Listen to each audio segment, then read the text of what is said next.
Bonjour à tous, bonjour à toutes, bienvenue dans une nouvelle édition de Dragon Mag. C'est la reprise sur ce plateau, mais Metz Handball est déjà relancé à pleine vitesse avec une sortie à Strasbourg, la réception de Dijon et désormais les regards se portent sur la réception de Győr. En marge du sportif pur et dur, une grosse actualité du côté des annonces de transfert, ce qui nous fait beaucoup de dossiers à évoquer aujourd'hui. Et heureusement, je ne suis pas seul puisqu'avec moi, il y a Rémi Alésine de l'Ami Hebdo. Salut Rémi. Salut Mathieu, bonjour à tous. Et en face de toi, nous sommes trois. Il y a Maxime de Handmetz. Salut Maxime. Salut Mathieu, bonjour à tous. Pleine forme pour ce début de nouvelle année? Franchement, oui. Allez, on va examiner un petit peu tous les dossiers qui s'offrent à nous. Je vous l'ai dit, il y en a pas mal et on aura aussi en fin d'émission une interview de Lilou Pinta que j'ai rencontré cette semaine. Mais patience, on va démarrer tout doucement, c'est l'actu. Ils nous ont tenu la section actu pendant toute la trêve internationale. Les Yellow Fox du Sarrebourg Moselle Sud Handball sont désormais au repos. Ils ont terminé 2025 avec une victoire de 2 buts face à Angers. Les handballeurs mosellans sont actuellement 11e de Pro League et reprendront la compétition après une longue trêve. Ce sera le 6 février en déplacement à Valence. En revanche, du côté de la Nationale 1 féminine, c'est la reprise. Les jeunes Dragons de Metz Handball recevront Villers ce samedi à 18h dans un choc des extrêmes ou presque. C'est à domicile au gymnase du Technopole. Faites-y un saut peut-être en sortant de Metz-Győr, ça s'enchaîne. Il n'y a pas le temps, hein, Metz Handball, on fait les matchs dans la foulée. Les autres Mosellanes de NAF, ce sont les joueuses de Youth. Elles seront en déplacement à Palaiseau avec l'ambition peut-être de quitter le bas de tableau. Pour le moment, il est temps de passer à l'actu des réseaux avec Émeric Guillaume.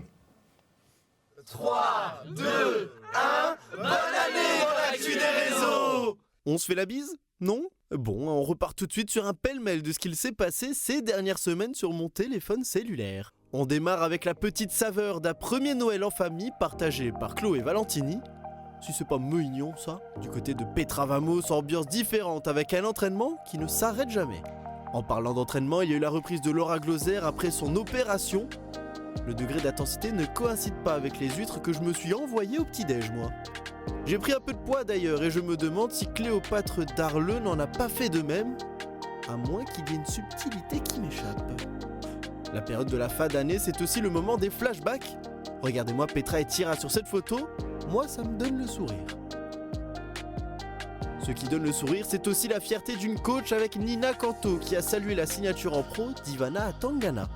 Nina n'en a pas oublié non plus de s'entretenir, il faut dire qu'il y a un petit gars qui a pris du volume à la maison et qui commence à faire concurrence.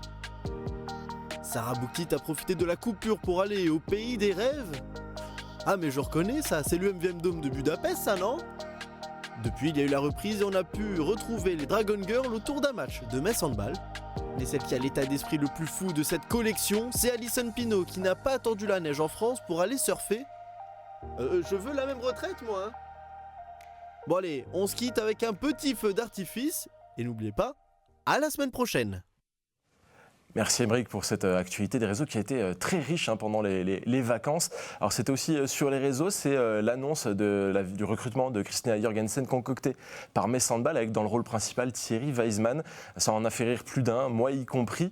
Qu'est-ce que vous en avez pensé messieurs? Rémi, t'as bien aimé toi cette mise en scène de Thierry Weisman en star du cinéma un petit peu là? Il en est très fier en tout cas, il adore ça parce qu'il en fait de plus en plus, elles sont de plus en plus longues. Ça a le mérite de faire parler. Bon, en plus, si ça entourait un transfert qui n'est pas forcément très intéressant, on pourrait dire que c'est que de la com. Mais là, derrière ça, il y a quand même une joueuse qu'on connaît bien et qui me fait rire parce que à chaque fois, j'ai l'impression qu'il va tomber quand il escalade la fenêtre. C'est pas interdit. Non, voilà, c'est marrant, voilà. Qu'est-ce que tu en as pensé, toi Maxime? C'est vrai que Metz Handball, on avait fait beaucoup il y a 2 ans, je crois, il y a deux saisons, pour quasiment toutes les joueuses. Il y avait une vidéo un peu humoristique, je repense à la vidéo de Pâques ou des choses comme ça. Là, c'était le retour avec une parodie du Louvre. Qu'est-ce que t'en dis, toi? Ouais, c'est toujours amusant qu'ils se mettent en scène comme ça. Je sais beaucoup, en suivant les réseaux, que les gens apprécient ce genre de vidéos. Et on s'en amuse aussi beaucoup sur le forum. Qu'est-ce qu'il va faire la prochaine fois? Je pense que vous pouvez chercher longtemps, vous n'aurez pas les mêmes idées que ce qui se passe au QG de Metz Handball. C'est du très fort.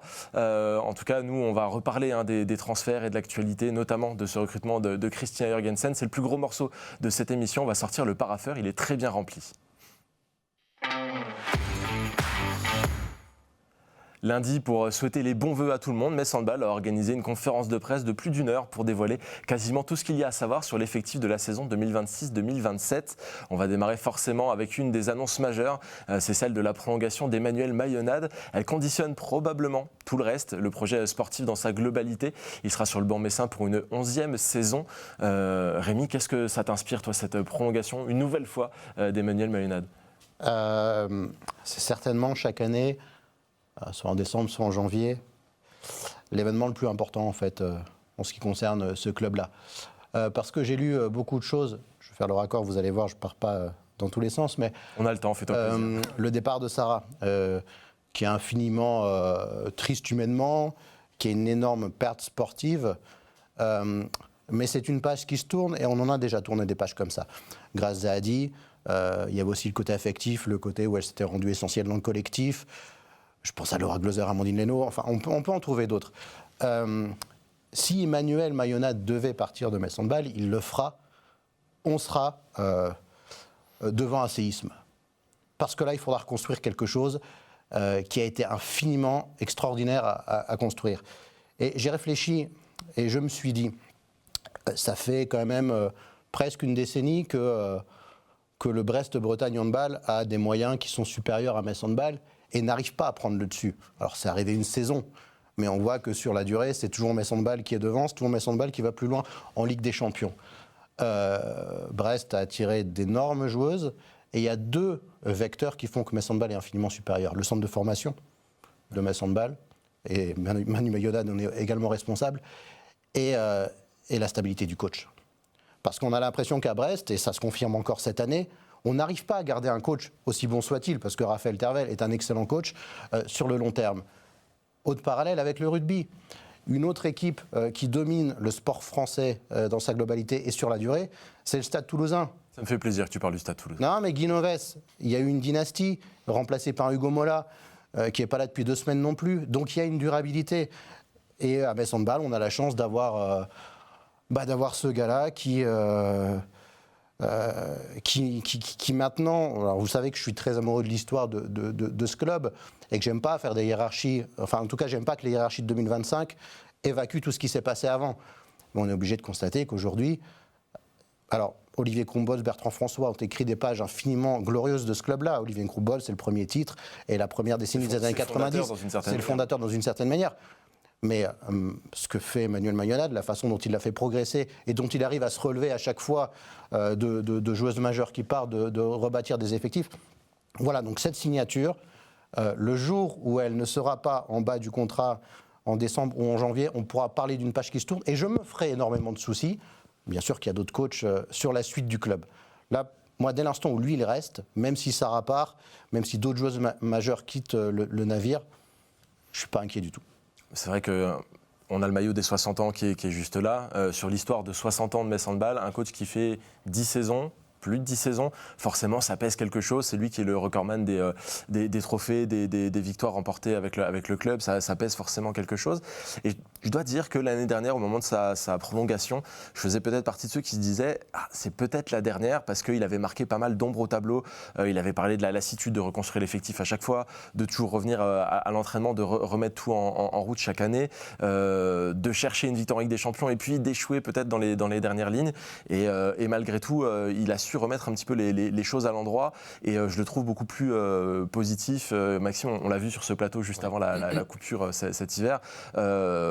Il est pleinement impliqué, il est à fond et on n'a pas le sentiment que ces difficultés-là pèsent autant qu'elles pouvaient peser il y a un an. Oui, j'ajouterais juste, parce que Rémi a fait un beau... un beau panel, il a bien présenté les choses. Un peu long, je vous le conseille. On pourrait ajouter aussi le fait que beaucoup de joueuses viennent pour Manu. Ouais. Et on a appris aussi que beaucoup de joueuses restent parce que Manu est là. Et il y a la clause Mayonade aussi dans les contrats. Voilà, certaines clauses maintenant dans leur contrat. Quoi. C'est vrai que Thierry Wasman l'a évoqué, il y a cette clause Emmanuel Mayonade dans les contrats. Certaines joueuses ont conditionné leur présence au club au fait qu'Emmanuel Mayonade reste. Si jamais il venait à partir, il y en a certaines qui partiraient aussi.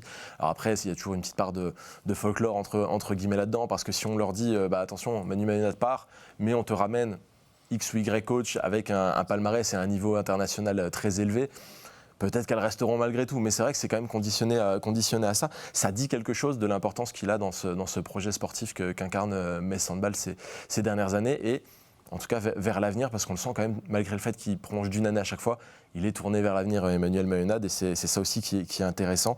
Et il a aussi toujours dit, le jour où il partira, il laissera un effectif solide.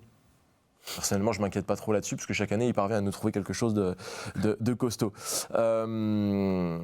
L'entrain aussi autour de la prolongation d'Emmanuel Mayonnaud, c'est lié à la prolongation de certaines joueuses. Ça a été dit lors de la conférence de presse, notamment la prolongation de Suzanne Vajoka.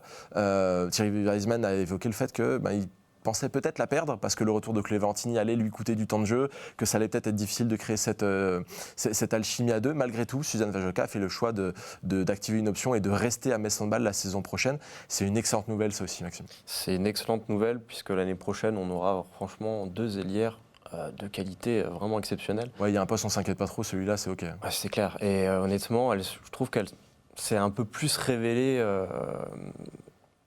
Vous voyez, en début de saison, c'était un peu compliqué pour elle et tout. Je dirais à partir du 2e mois. Et puis ensuite, il y a eu le mondial où elle a fait vraiment un mondial exceptionnel.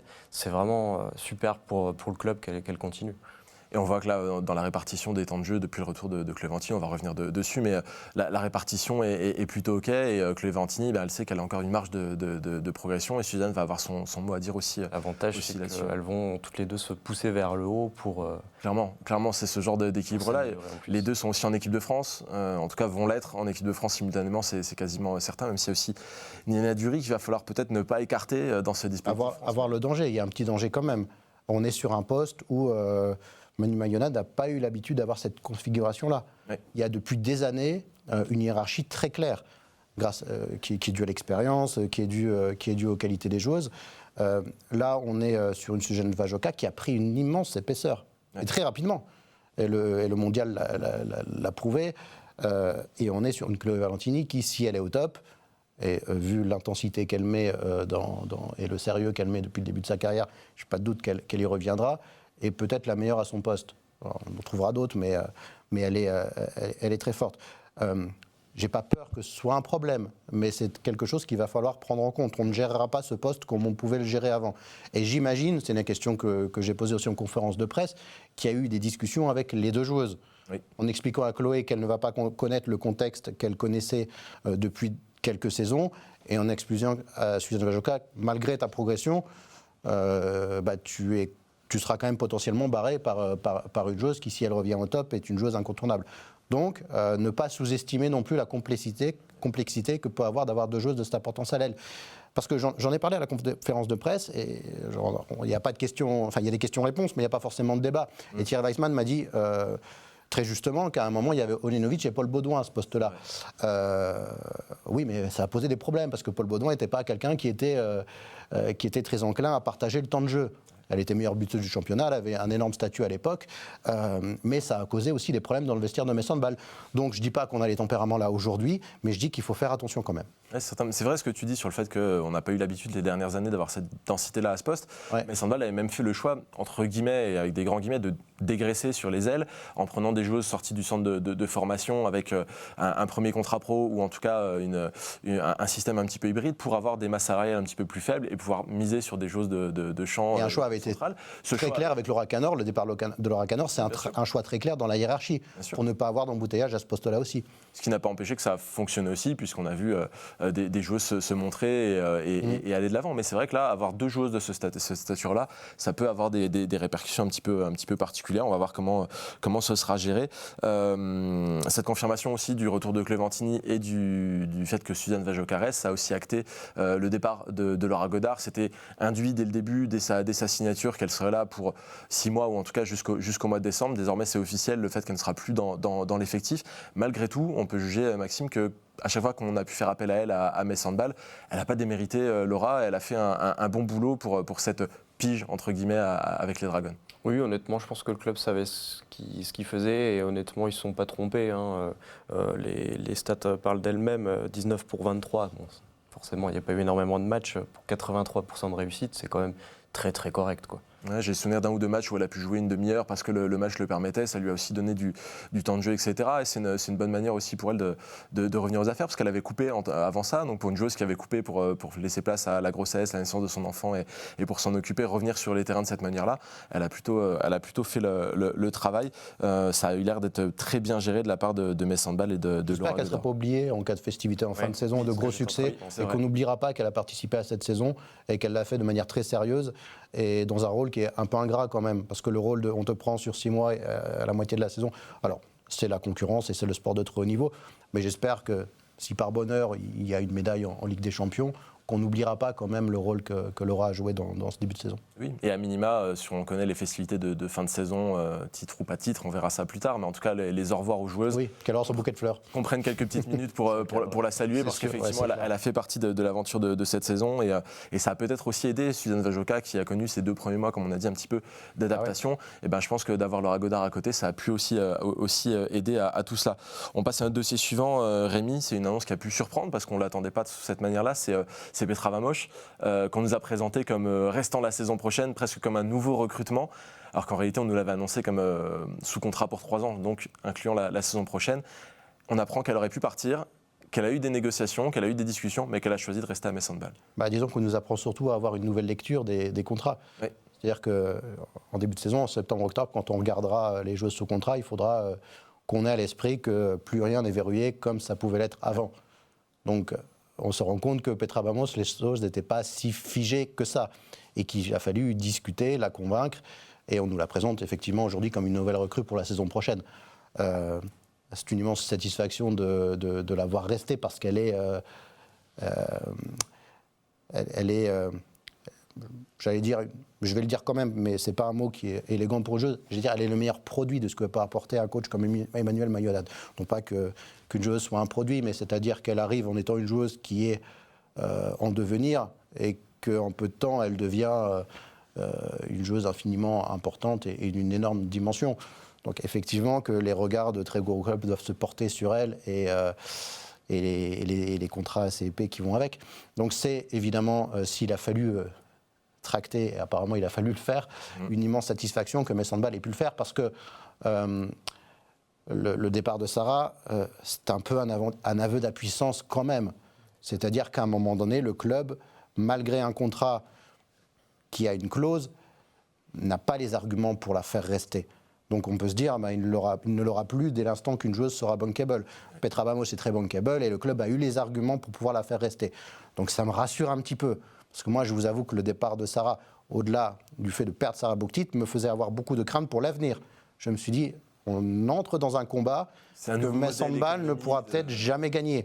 Il l'a gagné avec Petra Vamos. Donc ça veut dire que pour le moment, on n'est pas en train de voir le club qui a le plus gros budget d'Europe, et ce ne sera jamais le cas de Metz Handball. Mais on a quand même un club qui est suffisamment solide et sérieux pour maintenir des joueuses comme Petra Vamos qui sont sollicitées et qui peuvent avoir l'esprit de partir ailleurs. J'avais un petit peu cette réflexion-là l'année dernière avec Léna Granvaux, où elle était arrivée à Metz un petit peu en catastrophe, dans une situation difficile, et il avait fallu trouver un club qui soit compétitif. Elle avait la possibilité de rester ou de partir. On s'attendait à ce qu'elle soit courtisée. Finalement, elle a choisi de signer à Metz Handball et de rester dans cette aventure-là. Ce qui avait été assez rassurant aussi sur le projet. Mais c'est vrai que le handball rentre dans un nouveau paradigme sur la gestion des contrats, des salaires, des rachats de contrats, des années qu'il faut faire, etc. C'est un petit peu complexe. Mais restons sur le positif par rapport au fait que Petra Vamos reste. Emmanuel Maillolade s'est exprimé justement sur l'importance qu'elle a et sur le degré d'appréciation dont elle bénéficie à Metz Handball. Regardez. Petra arrive à Metz Handball.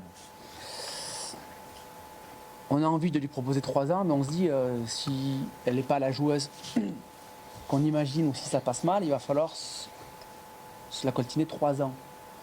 Et on se dit, par contre, si c'est la star qu'elle devient, 2 ans, c'est pas assez, quoi. Et donc, à un moment, le deal, c'est de dire, on va faire un 2+1, en espérant très, très, très fortement que si la joueuse se plaît ici, elle va chercher à prolonger son option. Mais l'histoire récente, Christina Jorgensen, Bruna Depola, par exemple, pour ne citer qu'elles, qui avait signé 2 ans, alors qu'on voulait 3, et que les agents nous avaient dit, si ça passe bien, elles vont rester, et ça se passait très bien, elles ne sont pas restées. Donc pareil, énorme soulagement de voir que Petra continue l'aventure avec nous. On est fan de Petra ici, on est fan de la joueuse, on est fan de son attitude, on est fan de la personne qu'elle est. On est fan de son engagement quotidien, on est fan de sa relation avec les autres joueuses. On adore cette fille-là, on adore cette joueuse-là, qu'on essaye d'accompagner pour le mieux. Apparemment, on adore Petra Vamos à Metz Handball sur pas mal d'aspects. Qu'est-ce que tu penses de cette déclaration d'Emmanuel Mayunad, Maxime ? Honnêtement, moi je suis très content. Rémi parlait d'arguments que Metz Handball pouvait montrer. Je me pose la question, quels étaient ces arguments ? Parce qu'on se retrouve quand même avec 3 demi-centres l'année prochaine, plus Christina qui revient. Et tu étais au courant que Christina venait. Voilà, on peut se poser beaucoup de questions là-dessus. Apparemment, les discussions de ce qui a pu être dit dans la conférence de presse, j'ai regardé après coup pour me remettre tout en tête. Il y a eu des échanges à ce sujet-là, notamment avec Christina, dont on va reparler, qui ils ont dit à Christina, bah, attention, parce qu'il y a Petra Vamos qui va rester, comment ça va se passer ? Et Christina aurait dit, on a plus de chances de gagner avec des champions avec Petra Vamos que sans Petra Vamos. Incroyable. Donc moi, ça me va très bien. Donc l'état d'esprit, déjà, est assez bon. Et j'ai tendance à penser que Petra Vamos est à peu près dans ce même état d'esprit-là, parce que c'est une battante et c'est une gagnante. Donc ça ne m'étonnerait pas qu'elle se soit dit, on ajoute des forces à l'effectif et allons-y, quoi. Donc, mais... Honnêtement, je pense qu'on ne peut que la remercier de rester une année de plus. Ouais, c'est une vraie satisfaction. Alors maintenant, contrat 2+1, contrat 3 ans sec, etc. C'est vrai que ce que dit Rémi, on va prêter une attention particulière à tout ça parce que c'est un petit peu spécial. Au niveau des autres annonces, il y a l'annonce du premier contrat professionnel d'Ivana Tangana. Elle va rejoindre l'équipe première à temps plein, quasiment, en tout cas 89%. Elle redescendra, donner un petit coup de main au centre de formation à la N1 parfois. On reviendra sur son cas particulier une autre fois, mais forcément, il y a l'annonce, on l'a déjà un petit peu effleuré, celle de Christina Jorgensen, qui a un petit peu éclipser tout le reste, puisque c'est un peu la grosse annonce, à grand renfort de vidéos, on l'a dit tout à l'heure. Il y avait des rumeurs, Maxime, mais peut-être qu'on ne s'attendait pas à ce qu'elles se concrétisent non plus. Christina qui revient après seulement 2 saisons à Győr, c'est assez fort finalement pour Metz Handball. En fait, on se posait beaucoup de questions vis-à-vis du fait qu'il y avait beaucoup de joueuses sur ce poste-là. Vu qu'elle joue demi-centre, et elle a été annoncée qu'elle jouerait arrière-gauche. Mais a priori, Metz Handball l'attend plus sur le poste d'arrière-gauche. Voilà. Alors, déjà, satisfaction, 3 ans. Bon, même si on a dit que... c'est peut-être un 2+1, on ne sait pas. Mais... Ça veut pas dire Ils nous ont dit quand même que sur Borewski et Christina Jorgensen, c'était 3 ans sans clause. Ouais. On a posé la question, parce que maintenant on est obligé de la poser, et on nous a assuré, le président de Thierry Weissman nous a dit qu'on était sur 3 ans. Ouais. Peut-être avec il y a aussi la clause Mayonade, il y a aussi peut-être des petites clauses. Oui, il y a la clause Mayonade par contre, je crois. Ça devient particulier. Elle a peut-être la clause Mayonade. Mais honnêtement, c'est vraiment que du plus. Hein. C'est une joueuse qui connaît la maison, une très bonne passeuse. Elle a une vision du jeu qui est vraiment très très bon. Ouais. Tireuse de jet de 7 mètres aussi. Sarah Bouktit s'en va, avoir Christina Jorgensen qui revient, ça donne Effectivement, c'est important parce qu'on sait que ça a été compliqué certaines années, les jets de 7 mètres. Ouais. C'est vraiment que du plus, quoi. On peut pas... elle revient vraiment en connaissance de cause. Rémi, alors, qu'elle revienne sur cette durée-là, qu'elle revienne à Metz Handball, c'est une bonne chose, mais c'est vraiment un vrai apport sur le sportif. Et ça vient aussi un petit peu contredire ce qu'on disait avant sur les inquiétudes qu'on peut avoir sur Metz Handball. Metz Handball peut aussi faire revenir des joueuses de Győr parfois. D'autant que, alors je sais que des contacts avaient été renoués déjà dès la saison dernière, parce qu'elle n'était pas forcément heureuse du sort qui lui était réservé à Győr, où la concurrence est extraordinaire. C'est un club qui fait rêver, mais qui a aussi ses côtés, avec cette concurrence exacerbée, qui peut être très dur à gérer pour une joueuse. Effectivement, mais elle va arriver à Metz, où il y aura aussi, on en a parlé, une concurrence assez extraordinaire l'année prochaine sur cette base arrière. Non, on a l'expression de joueuse qui coche toutes les cases. Elle en fait partie, et on n'est pas du tout sur une vieille gloire qui revient... à l'approche de la quarantaine, en pré-retraite à Metz Handball. On n'y est pas tout à fait encore. On est encore très largement dans une joueuse qui est au firmament de sa carrière et qui a énormément à apporter. Elle est très douée techniquement, elle est très intelligente. Je pense que c'est une joueuse, je n'ai pas la confirmation de ça, mais je pense que c'est un vrai relais du coach sur le terrain. Christine Jorgensen, c'est quelqu'un qui comprend les choses un petit peu plus vite que les autres. Et qui n'aura pas du tout à s'adapter ni à la ville, ni au club, ni à l'environnement, ni au championnat français, ni à quoi que ce soit. Voilà, elle revient dans un club qu'elle a quitté il y a très peu de temps, apporter tout ce qu'elle peut. Donc c'est bien évidemment une nouvelle Ouais. Une nouvelle très très très rassurante. Et on peut ajouter dans la liste de ses qualités, on est en train de faire son CV, ses forces. Elle parle très bien français, donc en termes d'intégration avec Elle a appris le français en 3 minutes, je pense. Elle était à peine là qu'elle parlait déjà français. C'est incroyable. Pour l'avoir, c'est la petite anecdote, mais pour l'avoir croisée au moment du Final Four, je la croise, elle m'aborde en français et c'est parfait. Je l'ai recroisée à Strasbourg, elle parlait en français avec tous les gens dans la salle. Enfin, voilà, le français, c'est bon, elle l'a acquis, elle le maîtrise et c'est OK. Donc ça aussi, c'est une vraie force pour une joueuse qui vient comme ça, malgré son statut d'étrangère. Ça va peser. Justement, la question du nombre d'étrangères va aussi se poser à Metz Handball la saison prochaine. Alors, je ne vais pas rentrer là tout de suite dans les termes très techniques, etc. Mais en gros, en Ligue Butagaz Énergie, on peut faire jouer maximum 6 joueuses qui n'ont pas été formées en France. Et en l'état, la saison prochaine, il y en aurait 8 dans l'équipe de Metz Handball. On voit la liste qui s'affiche derrière moi et sur votre écran, avec Betchaïdel Ngombele, Tyra Axner, Christina Jorgensen, Petra Vamos, Lindy Chapchet, Anna Albeck, Gabriela Morechi et Sabrina Novotna.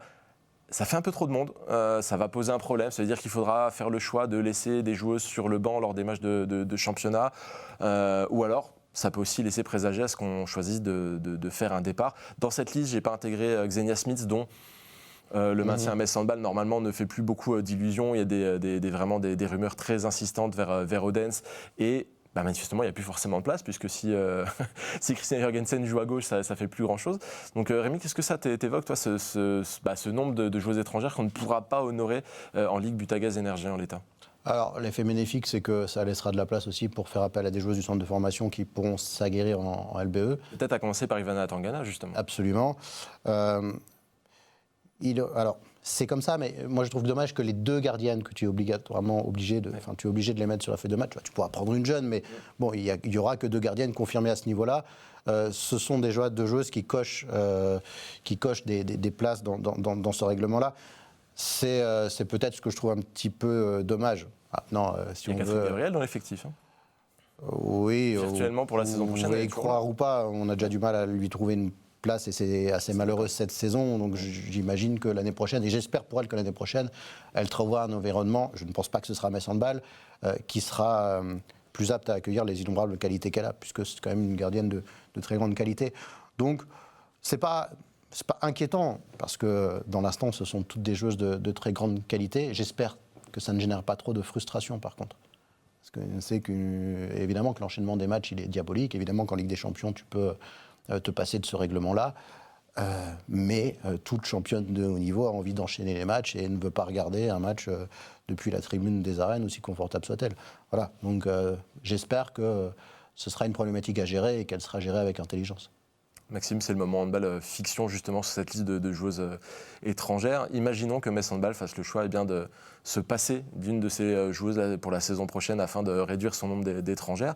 Qui est-ce que tu verrais partir? Déjà là, il y a plusieurs recrues dans la liste qui vont forcément être présentes. Ouais. Est-ce que tu en verrais une qui quitterait le navire avant l'heure? Parce que maintenant, on est un peu préparé à ça, des joueuses qui s'en vont alors que c'est pas prévu. Honnêtement, je pense que c'est assez simple. Ça sera forcément sur le poste d'arrière gauche. Puisque à droite finalement on n'a que Anna Albeck et Laura. Oui. Au poste de gardienne, je ne vois absolument pas Sabrina partir. Et bon, ça serait, je pense, les Potters seraient sur le poste d'arrière gauche. Ouais. Ouais, j'ai du mal à voir du côté de Metz Handball si on se passerait plutôt de Tyra Axner qui, là, on lui a donné de la confiance, notamment à Dijon, avec pas mal de ballons de tir, etc. Et Betchaïdel Ngombele qui, certes, joue un tout petit peu moins, mais qui a aussi un point d'ancrage, une stature, etc. J'ai du mal à voir ça. Mais bon, on est sur du handball fiction pour le moment, mais personnellement, je me garde la possibilité qu'il y ait encore des surprises sur les annonces de l'effectif de Metz Handball. On n'a peut-être pas encore toutes les informations entre les mains. Ceci dit, si on garde ces joueuses-là, c'est exceptionnel. Ça serait vraiment du luxe. Quoi. L'effectif serait costaud. Je ne sais pas si ça est déjà arrivé et qu'on ait autant de joueuses sur tous les postes comme ça, mais ça permettra aussi à Manu de faire en fonction des équipes qu'il va affronter. Enfin, c'est vraiment un luxe. Ce que Győr peut avoir, par exemple. Oui, c'est sûr, parce que les grandes équipes qui briguent les hauts de tableau dans les grandes compétitions ont, de toute façon. À noter d'ailleurs le petit paradoxe dans cette liste d'étrangères qui ne peut pas forcément jouer, etc., que Metz Handball restera malgré tout un grand pourvoyeur de joueuses en équipe de France. Donc continue quand même à avoir la filière France au sein de l'effectif. Il ne faut pas s'inquiéter, ce pas les étrangères qui viennent prendre les postes des Françaises à Metz Handball, bien au contraire, puisque on a énormément de joueuses de l'effectif qui sont éligibles à l'équipe de France, y compris les jeunes, y compris Lilou Pinta qui rentre dans l'effectif, etc. Donc c'est assez intéressant de voir que Metz Handball nourrit ce paradoxe entre étrangères et joueuses françaises. En tout cas, l'effectif semble quasiment verrouillé et solide, à part quelques petites interrogations qu'on peut avoir de part et d'autre. On en reparlera dans quelques semaines quand tout sera verrouillé. Pour le moment, il y a quand même 2025-2026 qu'il faut gérer, parce que là, on s'est vraiment projeté loin. Je vous propose qu'on passe sur les terrains pour évoquer cette situation. Et on va dire un mot forcément des résultats sportifs de la semaine. Metz Handball a repris le cours de la saison avec un déplacement au Rhenus de Strasbourg. Un beau rendez-vous en tribune, peut-être un tout petit peu moins sur le terrain. Il fallait remettre en route la machine de chaque côté. Et le match a été un petit peu maladroit, des paires de balles de part et d'autre, etc. C'était pas le plus beau handball dont on pouvait rêver, mais c'était un match de reprise malgré tout. Qu'est-ce que tu as pensé de cette rencontre, Maxime ? Effectivement, comme tu disais, beaucoup de pertes de balles, ce qui, dans la finalité, ça n'a pas changé en soi. Le résultat est là, il n'y a pas de souci. Voilà. On sait que Metz a repris l'entraînement le 27 décembre, si je ne me trompe pas. Metz était prêt. Il n'y a que Manu qui, je pense, s'est dit c'est super important. Enfin, c'est super important, il ne faut pas perdre de match, effectivement. Il nous avait dit, je crois, le match, quand on avait parlé du calendrier du mois de janvier, il nous avait dit le match le plus important pour moi, c'est le match à Strasbourg. Ouais. Et après, on verra pour la suite pour les autres. Il ne faut pas prendre à la légère, surtout qu'en plus, c'était dans un beau cadre avec le match au Rhenus devant 5000 personnes, si je ne me trompe pas. Pas énormément de choses mauvaises à dire, finalement.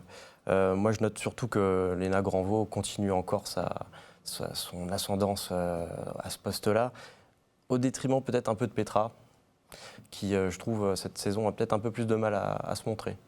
Ouais, c'est peut-être le petit plafond après avoir été une révélation la saison dernière où il y a une petite adaptation là, etc. Mais c'est vrai que je regardais encore des extraits de match hier. Léna Granvaux, si elle n'est pas à la passe, elle est au tir. Et si elle n'est pas là, elle est au poste, elle est en défense en train de faire un stop. Donc c'est dur de l'enlever, quoi. Oui, c'est clair. Après, voilà, pas grand-chose d'autre à dire sur ce match, en vrai. Non, en réalité, ce match, ça a été surtout la belle occasion de revoir Chloé Valentini sur un terrain, Rémi. On savait qu'elle avait cette ambition de revenir le plus vite possible. On savait qu'elle s'entraînait dur pour ça. On a vu tout au long de sa grossesse et de l'après-grossesse des vidéos d'entraînement sur les réseaux sociaux. Bon, elle est allée au bout de sa démarche. Elle est revenue pour le premier match de 2026. Et en plus de ça, elle marque et elle a de la réussite. Ouais, de toute façon, Chloé Valentini, c'est une championne en termes de qualité technique et physique, mais c'est une championne encore plus dans sa tête. C'est une sportive de haut niveau qui a... C'est un véritable conditionnement d'en arriver là. Qui s'est accordé une parenthèse enchantée. Il ne peut pas y avoir de parenthèse plus belle que celle-ci. Et qui va revenir avec l'ambition de revenir au niveau où elle était. Alors, ça ne va pas se faire en 2 matchs.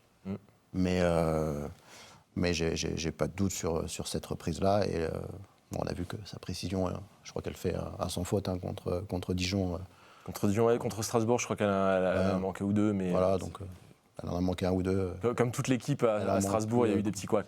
Donc c'est pour ça, mais comme toute l'équipe, si on pouvait avoir des inquiétudes sur les pertes de balles ou quoi, elles ont été gommées 3 jours plus tard avec le match à Dijon où on a vu que les pertes de balles étaient quand même moindres et que l'autorité de Metz Handball a fait largement le taf.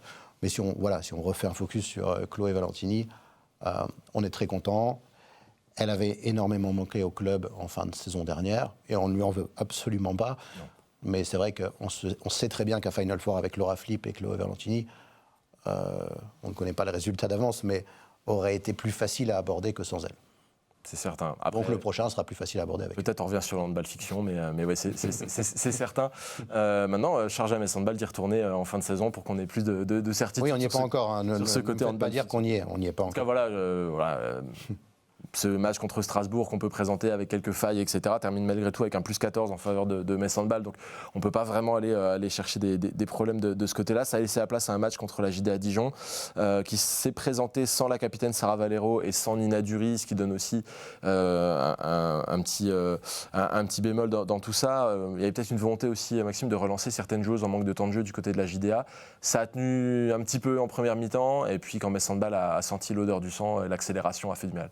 Oui, si je ne me trompe pas, c'est 10 minutes où ça a joué un peu jeu égal, où Dijon a montré ses armes. Puis à partir, je ne sais plus, de la 16e à peu près, Metz a commencé à dérouler. Ouais.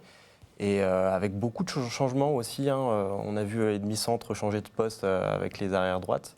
Et ce qui a fait aussi que peut-être que Dijon n'avait pas anticiper ce genre de situation. Il y a beaucoup de possibilités techniques Ce finalement. qui est intéressant, à Metz Handball, cette année, toutes les demi-centres sont conditionnés à jouer à un moment ou à un autre arrière droite, voire même arrière gauche en fonction des cas de figure. Donc c'est assez intéressant cette polyvalence sur la base arrière. C'est ça, et puis en plus on a vu de très beaux gestes. Je pense à une petite roucoulette de Suzanne Vajoka. À un moment, il y a même Sarah qui avait été prise par 3 joueuses. Elle arrive à se retourner, faire la passe à Lucie. C'était absolument exceptionnel. Ouais. On a vu des beaux gestes quand même. Ouais, c'était très, très, très sympa à regarder. Ouais. Ce qui est intéressant aussi, Rémi, c'est Yona Bunsen qui a pris quelques minutes pour se mettre en route. Et une fois qu'elle s'est mise en route, elle a commencé à flirter avec le 50% de parade.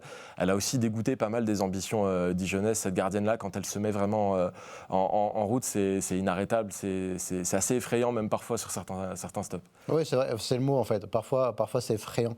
Et on est bien content qu'elle soit dans l'équipe qu'on soutient parce que il y a certaines phases où tu te dis, mais il faut mettre où le ballon en fait pour que ça passe. Alors, parce qu'elles ont tiré un peu partout, hein, c'est pas simplement des arrêts face. On est très content, c'est un match contre Dijon. Maintenant, l'exigence qui est la mienne me dit que la grande gardienne là, on en aura besoin déjà demain contre Geur et potentiellement en quart de finale ou encore plus loin en Ligue des Champions. Parce que ce type de gardienne, comme Bunsen, il n'y en a pas 36 dans la planète. On l'avait l'année dernière aussi avec Léopold Darleux, mais elle ne l'a pas fait en demi-finale de Final Four. C'est pas grave. Elles sont là pour renverser le cours de match. Voilà. Donc il faudra qu'elle soit présente le moment où on en aura le plus besoin.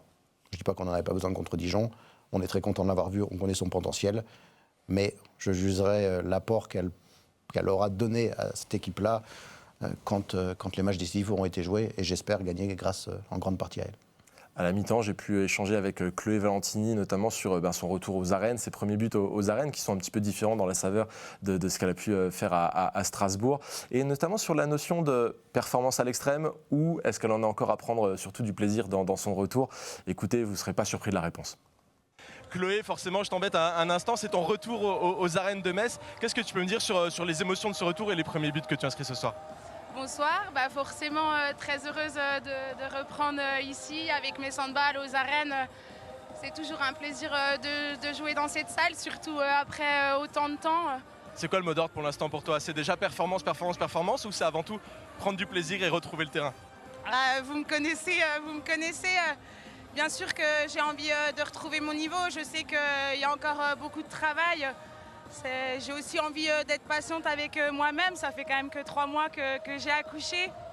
Donc forcément patience, mais pas trop long non plus. Merci beaucoup Chloé, je te laisse retourner au vestiaire. Alors forcément, pas de surprise. Elle prend du plaisir, mais quand même, la performance n'est pas très très loin dans son esprit. Et je me doute bien qu'elle avait aussi en tête ce match de samedi face à Győr, qui va être aussi primordial pour la saison. Je pense qu'elle a rongé son frein quand elle a regardé ses coéquipières jouer là-bas le match aller. Elle a envie de jouer un rôle dans ce match retour. Il y a une autre joueuse dont il faut qu'on parle, puisqu'elle a passé un cap important. Maxime, c'est ta petite stat préférée, il faut qu'on le dise. Sarah Bouktit qui a validé son 1000e but. Tu nous l'avais annoncé il y a quelques mois en arrière que ça allait arriver cette saison. 1000e but sous le maillot jaune et bleu, je précise en professionnel, donc depuis qu'elle est montée avec les Dragons, ça n'inclut pas forcément ce qu'elle a fait avec le centre de formation. C'est un véritable repère quand une joueuse réussit à franchir ce genre de cap dans un club. C'est absolument incroyable. Effectivement, on en parlait, je crois que c'était fin septembre, elle avait atteint les 900 buts. Quelques mois plus tard, ça y est, les 1000. Je tiens à faire une petite note sur la petite banderole des supporters du coup, qui a annoncé, je trouvais ça super chouette. Ils avaient compté aussi, ils avaient allé sur Metz pour voir où elle en était, ils savaient où ça en était. Ils lui ont remis aussi une veste brodée aussi pour ses 1000 buts à la fin de la rencontre, c'est toujours un truc un peu sympa. Justement, la stat, on l'a compilée dans un visuel pour vraiment qu'on se rende compte de ce que ça représente, ces 1000 buts. Alors maintenant, elle en est à 1002 puisqu'elle ne s'est pas arrêtée au 1000e. 205 matchs joués, le tout à 78% de réussite. Elle ne se compte pas forcément s'arrêter en si bon chemin. Alors les stats, je ne vous le cache pas, elles viennent de chez Metz. On a notre fournisseur officiel. Et effectivement, comme je disais, elle ne compte pas s'arrêter là. J'en ai parlé juste à la fin de la rencontre. Regardez.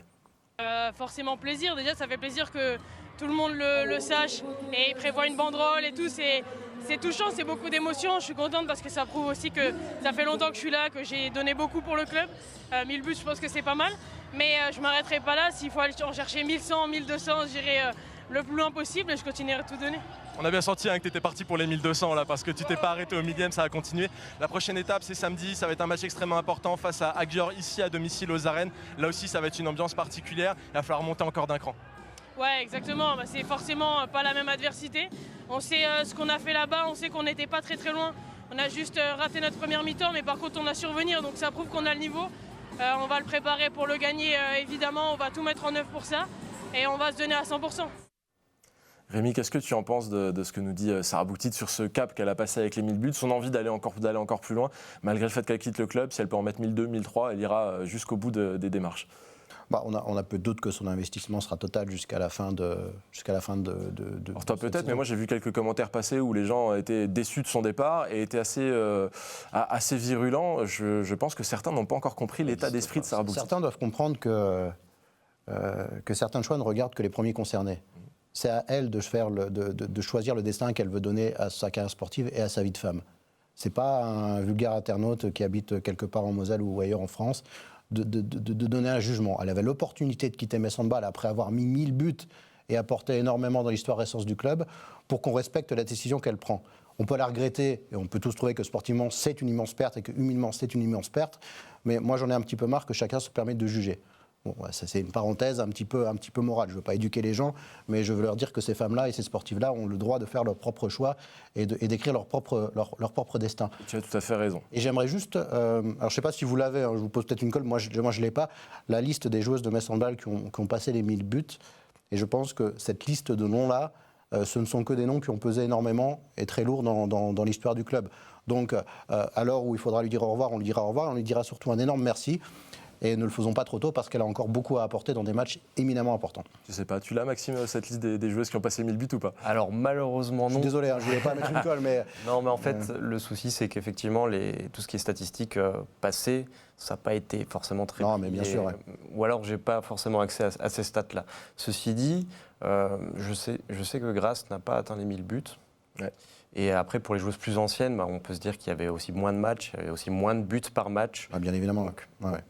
C'est vrai que la compilation des stats est assez aléatoire. Non, mais le fait de savoir que Grasse ne les a pas atteints, c'est... Après, c'était pas une scoreuse comme peut l'être Sarah. Il y a les profils de joueuses. Voilà. Amandine Leno n'a pas mis 1000 buts, mais elle a pesé énormément comme Lenka Ncharla. Oui. Moi, je ne vais pas vous faire la liste, je les connais toutes. On peut peser dans l'histoire sans marquer 1000 buts, mais quand on les met, ça veut dire qu'on a pesé énormément. Voilà. Tout à fait. Alors, le hasard fait bien les choses puisque l'actualité chaude entre Sarah Bouktit et Metz Handball, c'est aussi lié à Győr et le prochain match à disputer, ce sera contre Győr. C'est ce samedi, ça va être un énorme match avec beaucoup de choses qui vont se passer. Le match est à guichet fermé, les arènes seront remplies. Il va se passer un truc que tu adores, Rémi, c'est qu'il y aura une arrivée des joueurs en bus devant les arènes pour mettre un petit... J'ai arrêté ce combat. Faites-le. Pour mettre un petit peu d'emphase. Il me semble même que les joueuses sont sur un concept de mise au vert où elles sont en groupe dès aujourd'hui pour vraiment se mettre dans la condition du match. Donc il y a une vraie volonté de faire un résultat contre Győr ce samedi.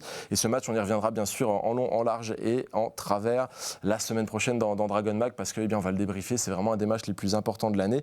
Et il y aura un autre match aussi cette semaine qui sera hyper important, j'en dis un mot, c'est le match contre Brest qui se joue mercredi et certains vont faire le déplacement, d'autres pas forcément et il y en a certains qui iront le voir à Kinépolis puisque Metz Handball organise une diffusion comme l'année dernière pour que les gens puissent voir le match collectivement, un peu comme aux arènes avec une belle ambiance.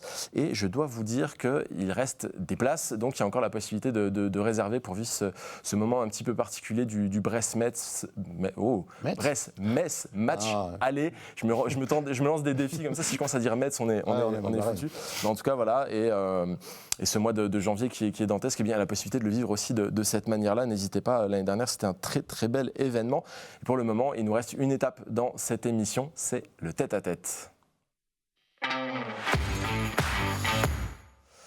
Après le match contre Dijon, j'ai pu m'entretenir avec Lilou Pinta, future joueuse de Metz Handball. L'idée, c'était pas forcément de revenir sur la rencontre contre Dijon, mais plutôt de découvrir cette joueuse, cette personne-là aussi qui va rejoindre Metz Handball l'année prochaine, de comprendre un petit peu de quel bois elle est faite. Pour ceux qui n'ont pas suivi, je vous présente sa fiche. Elle a 21 ans, elle est pivot, elle a été biberonnée en Bourgogne, elle s'est épanouie à la JDA ces dernières saisons. On l'a vu avec le maillot bleu également, puisqu'elle est championne du monde U20. On l'a aussi vu chez les A là un peu plus récemment. Elle était notamment dans le groupe qui a disputé le mondial, donc elle fait partie des médaillés du dernier mondial. Et globalement, elle semble avoir une personnalité bien installée, bien ancrée et la tête sur les épaules. Je vous propose de regarder ça, on en reparle. Bienvenue sur le terrain de Metz Handball.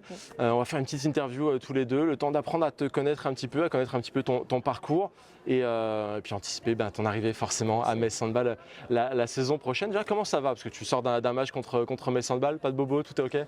Pas de bobo, voilà, je suis pas satisfaite de ce qu'on a fait, c'est dur quand même là de passer à autre chose, mais voilà, on va essayer de rebondir, on a un gros enchaînement derrière, donc on va vite essayer de passer à autre chose et de passer à la suite. Ouais. C'est sûr que la saison de la JDA elle est assez dense puisque désormais c'est une équipe européenne, il faut le dire, il y a cette European League qui a disputé avec de gros matchs cette saison.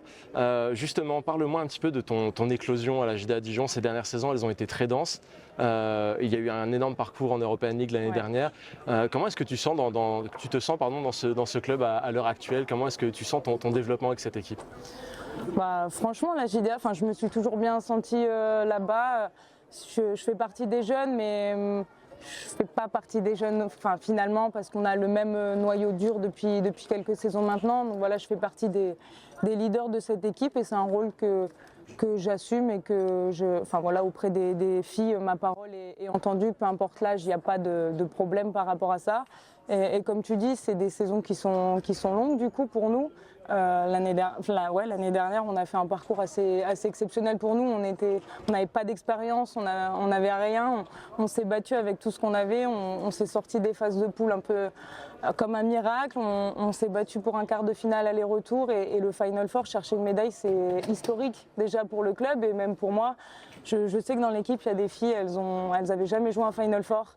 Et je me suis dit que moi, c'était mon premier, j'avais 20 ans et ramener une médaille, c'était assez exceptionnel. Donc en fait, là, depuis quelques années, il se passe toujours des événements assez importants dans ma carrière. Et à chaque fois, je me dis, mais ça ne sera pas possible de faire mieux. Et au final, c'est toujours mieux et c'est ça que je cherche dans le handball. Justement, cette European League, ce parcours de l'année dernière qui allait jusqu'à la médaille de bronze, il est exceptionnel. C'est aussi une belle opportunité de prendre de l'expérience. On parle souvent de l'expérience de la Champions League, des compétitions européennes. Il n'y a pas que la Champions League, l'European League. C'est une compétition qui est très relevée, très dense, avec de très grosses équipes. Et ça a certainement dû t'aider toi aussi à grandir en tant que joueuse. Ouais, forcément, avoir du temps de jeu en European League, c'est forcément hyper important. Après, il y a encore une marche entre l'European League et la Ligue des Champions, ce qui est sûr. Et j'ai pu le découvrir avec l'intégration de l'équipe de France aussi. J'ai senti la marche qui me restait encore à passer. Mais c'est sûr qu'arriver jusqu'au Final Four, jouer ces matchs à tension, où en 2 jours, il faut faire 2 matchs de très haut niveau, c'est forcément une expérience. Donc certes en European League, mais qui va forcément m'apporter pour la saison en Ligue des Champions l'année prochaine. Tu as dit un mot qui m'intéresse, c'est le mot équipe de France. Alors c'est pas un mot, c'est plusieurs mots quand on veut bien parler français, mais l'équipe de France, c'est quelque chose d'important. Tu as un très beau parcours déjà avec l'équipe de France, à commencer par l'équipe de France jeune, où il y a eu de très belles victoires, de très beaux trophées qui ont été soulevés. Et puis désormais, l'équipe de France A qui t'entrouvre les portes, même un petit peu plus que ça, puisque tu as pu faire partie de l'épopée au mondial cette année, en rentrant comme ça, discrètement par la porte arrière. C'est fort aussi ça d'avoir ce beau parcours avec le maillot bleu. Ouais, c'est une fierté aussi. Voilà, on a fini notre cycle jeune de la meilleure des manières. On finit championne du monde. Je pense qu'il y avait rien de plus beau pour notre groupe et franchement, on le méritait. On s'est vraiment battu pour ça. Donc je suis très fière de ça. Maintenant, l'équipe de France, voilà, je pense que c'est fait d'opportunités et j'aime prendre les opportunités. J'ai eu cette chance de pouvoir rentrer aussi au mondial et de vivre ça. Donc j'étais hyper contente en fait de vivre pareil une première compétition internationale, ramener une médaille sur une première compétition, c'est incroyable. Et voilà, on sait qu'il y a des pivots très très compétentes en équipe de France, si ce n'est les meilleurs du monde, les 3 en face de moi. Donc ça me permet vraiment d'apprendre, à chaque fois que je vais en stage, j'essaye d'apprendre des meilleurs en fait et de faire ma place petit à petit, de montrer d'autres choses qu'elles peuvent faire.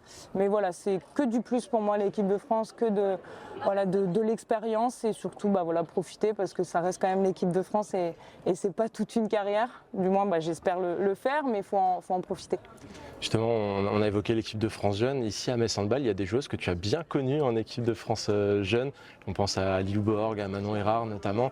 C'est aussi une belle expérience que de vivre ça. Finalement, vous avez des parcours qui sont un petit peu similaires mais parallèles dans des clubs différents parfois. Mais vous êtes toutes un petit peu imposées, vous allez toutes vous retrouver à Metz Handball. C'est fort. Ouais, franchement, cette compétition qu'on a conclue par ce titre, on l'a partagée avec ce groupe qui était hyper fort. Donc là, retrouver des filles avec qui j'ai pu partager ça, c'est forcément rassurant dans le sens où on se connaît, on a le même âge, on a vécu les mêmes choses. Enfin, c'est des compétitions où on vit 3 semaines ensemble. Enfin, donc c'est forcément rassurant de signer à Metz aussi pour ça et aussi avec l'équipe de France qui m'a permis de rencontrer aussi les autres internationales. Donc c'est forcément plus facile d'arriver en connaissant déjà certaines filles.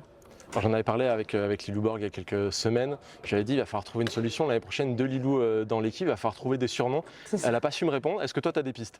Je ne sais pas du tout. En équipe de France, c'était Lilou, mais on n'est pas le même poste, heureusement. Donc ça va quand même être moins compliqué. Mais pour le moment, je ne sais pas. Au coach de décider de. On va continuer à chercher des surnoms. Voilà, on va trouver. Il n'y a pas de souci.